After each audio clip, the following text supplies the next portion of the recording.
თქვენ დღევანდელი ლექციის თემა გახლავთ წერის უნარჩვევის განვითარება ქართულის როგორც უცხოენ მეორე ენის სწავლებისას.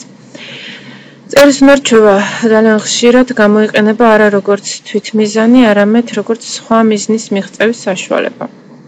ეს ნათლად ჩანს ორ განსხვავებულ დავალებაში. პირველი დავალებას გახლავთ წერილის დაწერა, როცა მოსწავლემ შეძლოს უცხო ენაზე წერილის დაწერა და ამ შემთხვევაში გახლავთ წერის გამოყენების არეალი, როცა თვით წერის უნარჩვევა უნდა გავარჯიშდეს.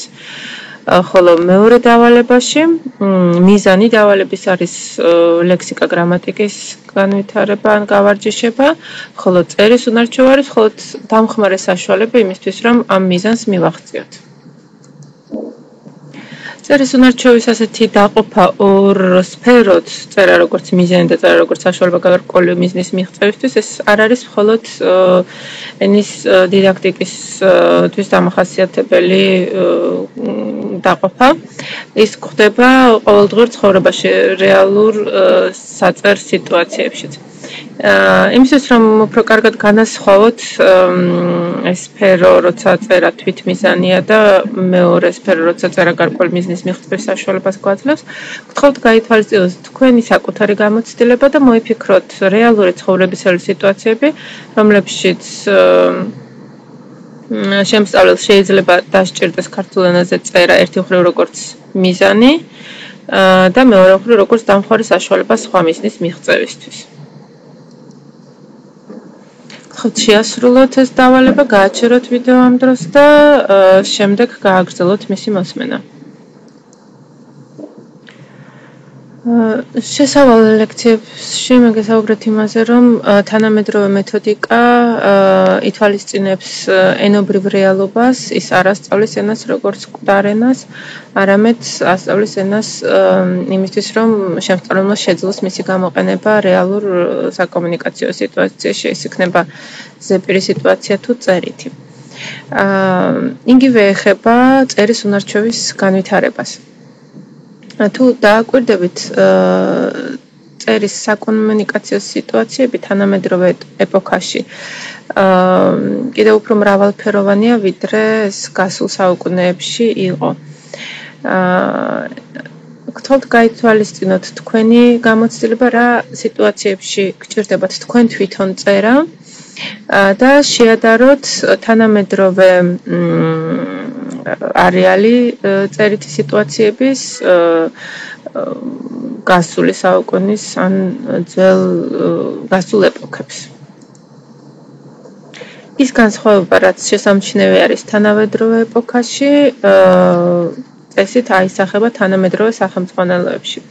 ისე რომ თუ დაათვალიერებთ გასული საუკუნის სახელმძღვანელოებს, ნახავთ, რომ წერითი დავალებები საკმაოდ განსხვავებულია თანამედროვე სახელმძღვანელოებში მოცემული წერითი დავალებისთვის. გთხოვთ დაათვალიეროთ არსებული სახელმძღვანელოები და გაარკვეთ, რომელი წერითი დავალება ემსახურება შემსწავლელის ქართულის როგორც მეორე ან უცხო ენის წერის უნარჩვევის განვითარებაში, ხოლო რომელი დავალება ემსახურება სხვა მიზნის მიღწევას და წერა აქ მხოლოდ საშუალება არის ამ მიზნის მიღწევისთვის. სახელმძღვანელოებში წერითი დავალების ანალიზისაც შეამჩნევდით ალბათ, რომ რომელიღაცა ტიპის დავალებები ჭარბობს. როგორ ფიქრობთ, რაში მდგომარეობს განსხვავება ამ ორი ტიპის დავალებებს შორის? სავარაუდოდ შეგექმნათ უკვე წარმოდგენა იმაზე, თუ რა ტიპის დავალებებია მოცემული ქართულის როგორც უცხოენ მეორე ენის სახელმძღვანელოებში და შეგვიძლია განვიხილოთ მათი სისტემატიზაცია. წერის როგორც თვითმიზნის დავალებები იყოფა ორ ქვეტიპად. ეს გახლავთ თავისუფალი შემოქმედებითი წერა და მართული წერა. თავისუფალი წერა, რა თქმა უნდა, შეუძლებელი არის ენის შესწავლის პირველივე საფეხურზე. ასე რომ დაწყებ სტადიაში უფრო გავრცელებული არის წერითი დავალებები, რომელიც მკაცრად მართულია, მაგრამ რომლებშიც წერა ემსახურება თვითმიზანს. უпростоრად წერითი დავალების მიზანი არის წერის უნარჩვების განვითარება. თქვენ ალბათ შეამჩნევდით, რომ სახელმძღვანელოებში წერითი დავალებების უმრავლესობაში წერა მხოლოდ საშუალება სულ სხვა მიზნის მიღწევისთვის. ხოლო წერა როგორც თვითმიზანი, ასეთი დავალებები ნაკლებად გვხვდება და ისმის კითხვა საერთოდ რამდენად საჭირო არის ისინი, რამდენად დასჭირდება შემსწავლელს უცხო ან მეორე ენაზე წერა. მას შემდეგ, რაც ის დაამთავრებს უცხო ან მეორე ენის კურსს. ამის გასაზრდად გთხოვთ თქვენი თავი გაეხსენოთ და მოიფიქროთ თქვენ თვითონ როდის გამოგიყენებიათ უცხო ენა წერის დროს, მას მერე რაც სკოლა დაამთავრეთ ან ენის კურსი დაამთავრეთ. ეს დავალებაც გამიზნულია იმისთვის, რომ გაანალიზოთ თუ როგორი წერითი დავალებები არის მიზანშეწონილი შემსწავლელისთვის, რომ თვითონ შესწავლელსაც ესმოდეს თუ რისთვის აკეთებს ის ამ დავალებას და როდის რა სიტუაციის შეძლებს ამის გამოყენებას. როცა შემსწავლელს ეს ყველაფერი გაცნობიერებული აქვს, სწავლის ეფექტურობაც ბევრად უფრო მაღალია. და რაც მთავარია თუ სახელმძღვანელოც საგაკვეთილო მასალებიც აგებული არის ამ კუთხით, ამ ენის პრაგმატული გამოყენების მიზნით, შემსწავლელი სწავლობს ენის ამ ენაზე წერას ისე რომ თუ დასჭირდება ის ადვილად გამოიყენებს ანულმარჩევას რეალურ ცხოვრებისეულ საკომუნიკაციო სიტუაციაში. მიუხედავად იმისა, რომ თანამედროვე მეთოდიკა ცდილობს რეალური სიტუაციების სიმულირებას გაკვეთილზე, მაინც წერა საგაკვეთილო პროცესში განსხვავებულია, სხვა ფორმატი აქვს, ვიდრე წერას რეალურ საკომუნიკაციო სიტუაციაში.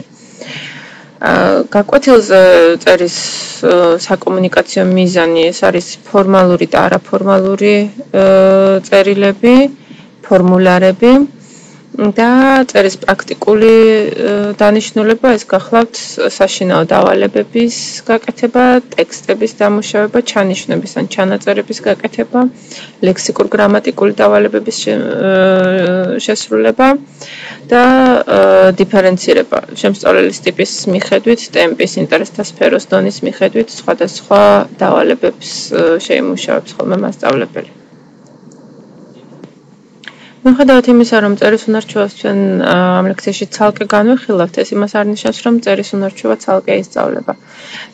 თანამედროვე მეთოდიკა ითვალისწინებს ყველა უნარჩვევების ინტეგრირებულად სწავლებას, ისევე როგორც რეალურ ცხოვრებაში ჩვენ არ ვყოფთ ჩვენს ცხოვრებას ცალკე წერით სფეროთ ან მოსმენის სფეროთ, ლაპარაკის სფეროთ. ყოველდღიური კომუნიკაციის დროს ყველა ეს უნარჩვევა ერთდროულად ან ერთი მეორის მონაცვლეობით გამოიყენება და საინტერესო არის ნეიროფიზიოლოგიური გამოკვლევები, რომელთა თანახმადაც ადამიანის გონებაშიც არ არის უნარჩვევები ცალ-ცალკე იზოლირებული. მოსმენის კითხვის, ლაპარაკის და წერის ცენტრები ადამიანის გონებაშიც მუდმივ ურთიერთქმედებაშია. შესაბამისად, ძალიან ბუნებრივია თუ საგაკვეთილო სიტუაციაში, ანუ ენის შესწავლისასაც ეს გათვალისწინებული იქნება. უფრო კონკრეტულად კი ეს ძალიან კარგად ჩანს წერის ურთიერთქმედებასთან სხვა უნარჩვევებთან, მაგალითად ლაპარაკის და წერის უნარჩვევა. ორივე უნარჩვევა გახლავთ პროდუქტული უნარჩვევა და ორივეს ფორმირების დროს ხდება გარკვეული შინაარსობრივი კონცეპტების წარმოქმნა, ენობრივი საშუალებების და სიტყვების შერჩევა და საწყის ეტაპზე წერას თანსდებს ხოლმე შინაგანი ლაპარაკიც. ხოლო რაც შეეხება კითხვის და წერის ურთიერთქმედებას, ის წერითი ხატი, რომელსაც თავად წერის დროს გაავარჯიშებს შემსწავლელი, ის უფრო უკეთ ისწავლება, მისი დამახსოვრება უფრო ადვილია და გამტკიცება კითხვისას. თავადწერა საკმაოდ რთული პროცესია, ძალიან საინტერესოა ამის დაკვირვება შემსწავლელის ფსიქოლოგიის კუთხით.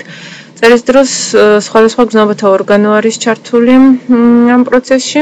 ერთი ეს არის ოპტიკური მომენტი, როცა შემსწავლელი ხედავს იმას, რაც დაწერა, ანუ ვიზუალური სიგნალი მოდის, ის ხედავს ვიზუალურადაც რა დაწერა. მეორე ეს არის აკუსტიკური ხატი, ანუ ფონემებს და ბგერებს ის აკავშირებს გრაფემებთან. ანუ ასოებთან, როცა ადამიანი წერს გარკვეულ ასოს, ეს ასო მისთვის ასოცირდება შესაბამის ბგერასთან. ასევე წერის პროცესში ჩართული არის არტიკულაცია, ენობრივ-მოტორული მომენტი, რაც შეიძლება ერთი მხრივ ძნელად შეშანიშნი იყოს, თუმცა თუ გაიხსენებთ ისეთ ადამიანებს, რომლებსაც ნაკლებად აქვთ შეხება წერასთან და კითხვასთან, შეიძლება შეხვედრიათ ასეთი ადამიანები, რომლებიც ვერ კითხულობენ ჩუმად, ანუ ისინი ხმამაღლა ბუტბუტებენ იმას, რასაც კითხულობენ. ესეც ბუნებრივი მომენტია. ყველა ადამიანში უბრალოდ სხვადასხვა დოზით ვლინდება, თუმცა ქვეცნობიერი არტიკულაცია თან სდევს წერით პროცესს.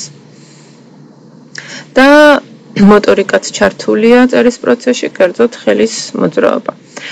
რა თქმა უნდა, თანამედროვე ეტაპზე უფრო ხშირად ადამიანები ხელით აღარ წერენ, ისინი კლავიატურაზე კრეფენ ასოებს, მაგრამ მოტორიკა მაინც ჩართული არის წერის პროცესში.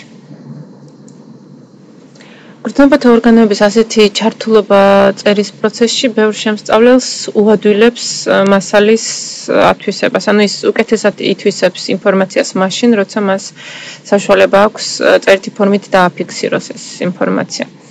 ასეთი მიდგომა უფრო ახასიათებთ წერით კულტურებს, რომლებშიც შემსწავლელის კერძოდ კი მეხსიერების ყველაზე გავრცელებული ტიპია ოპტიკურ-გრაფომოტორული ტიპი, ხოლო ზეპირი ტრადიციის კულტურებში სხვაგვარი მიდგომა, რაც ასევე გასათვალისწინებელია საგაკვეთილო პროცესში. ანუ გულისხმობ არა მხოლოდ მოსწავლის, ანუ შემსწავლელის ფსიქოტიპი არის გასათვალისწინებელი, როდის ის ითვისებს მოსწავლე ინფორმაციას უკეთესად, როცა ის მას კითხულობს და წერს, თუ როცა მას ესმის ეს ინფორმაცია, თუ და გარდა ამისა გასათვალისწინებელია ზოგადად მიზნობრივი ჯგუფიც. ვინ არის ჩვენი მიზნობრივი ჯგუფი? საიდან მოდის? უფრო წერითი კულტურის წარმომადგენელია თუ უფრო ზეპირი ტრადიციის კულტურიდან მოდის?